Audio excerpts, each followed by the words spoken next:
Well, January is National Human Trafficking Prevention Month. The New Orleans area, unfortunately, is no stranger to this crime.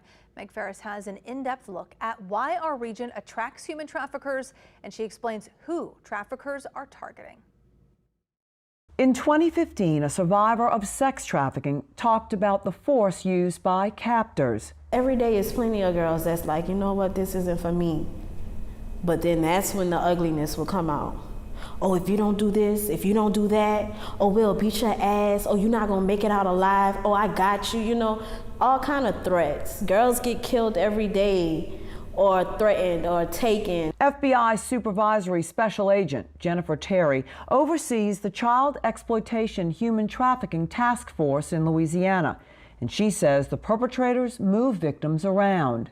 How big of a problem is it in the New Orleans area that you're seeing? I could say that it's a regular problem that happens with regular frequency. We're right on the I-10 corridor. It's very easy for people to come from Texas. New Orleans is attractive to them with its tourism industry. The traffickers look for big events like Mardi Gras or the NCAA Final Four, opportunities to make money. Agent Terry says the most common victims of commercial sex trafficking are runaways, teens with drug addiction who are abused, in foster care, or have mental illness. They can be unemployed, desperate for work. They can be male, female, or transgender. Teens are more likely to be victimized, but in Louisiana, she's seen victims from ages 13 to the 50s.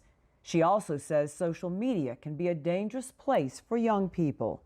We see so many young people get victimized through social media, not just with trafficking, but we see a lot of sextortion cases.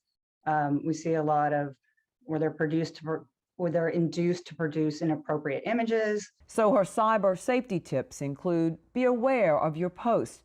Don't show your location. Don't friend or communicate with or meet strangers. Never post pictures you can't take back. And don't use hashtags like nobody understands me or I need to get out of here. Teenagers, they think they have a boyfriend now, someone who's going to take care of them.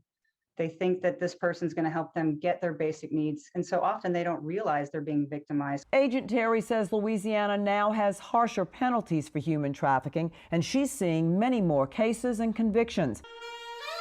They can try to get help, but as soon as they get caught, he gonna beat them worse than what he beat them before. And while there are victims who are rescued but then become victims again, her task force of 10 know they are changing lives. But it's a kind of a special opportunity to have an impact in somebody's life. And there's nothing more important than saving children and helping children. Meg Ferris, Eyewitness News.